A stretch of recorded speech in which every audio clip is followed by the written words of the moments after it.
செய்திகளை விரிவாக பார்ப்பதற்கு முன்பாக முதலில் இந்த நேரத்திற்கான தலைப்புச் செய்திகள்.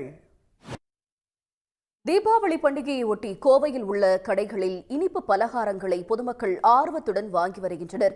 இது பற்றிய தகவல்களை தருவதற்காக செய்தியாளர் வணக்கம். இது எஃப்ஐஆர். நாட்டின் பல்வேறு இடங்களில் நிகழ்ந்த குற்றங்கள் மற்றும் அதன் பின்னணி பற்றிய தொகுப்புகளை இப்போது பார்க்கலாம். மட்டன் கறிக்குழம்பில் வயகரா, மதுபானத்தில் பிபி, தூக்க மாத்திரை என திட்டம் போட்டு கணவரை கொன்று நாடகமாடியிருக்கிறார் மனைவி. தெலுங்கானாவில் அரங்கேறிய அதிர்ச்சி சம்பவத்தின் பின்னணி என்ன?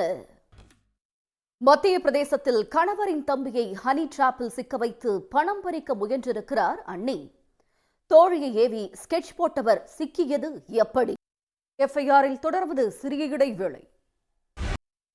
சைபர் கிரிமினல்களின் டிஜிட்டல் அரஸ்ட் மோசடி வலையில் அடுத்தடுத்து அரசியல் பிரமுகர்கள் சிக்கி பணத்தை இழந்து வருகின்றனர்.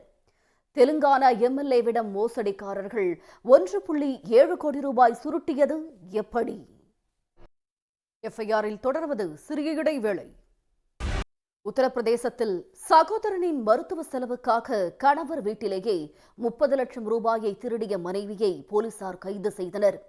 கொள்ளைக்கு திட்டம் போட்டு கொடுத்துவிட்டு அப்பாவை போல நாடகமாடியவர் குடும்பத்துடன் சிக்கியது எப்படி? ஹரியானாவில் பெண் யூடியூபர் கொலை வழக்கில் அவருடைய காதலரான ஆண் யூடியூபர் கைது செய்யப்பட்டிருக்கும் சம்பவம் பரபரப்பு ஏற்படுத்தியுள்ளது. விசாரணையில் போலீசாருக்கு உதவுவது போல நடித்து ஏமாற்றிய காதலர் சிக்கியது எப்படி?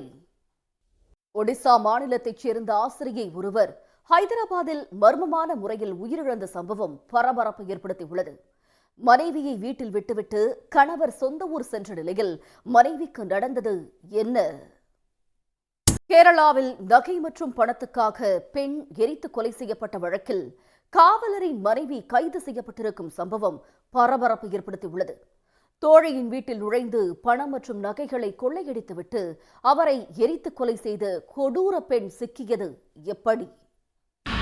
இத்துடன் எஃப்ஐஆர் நிறைவு பெறுகிறது. நன்றி, வணக்கம்.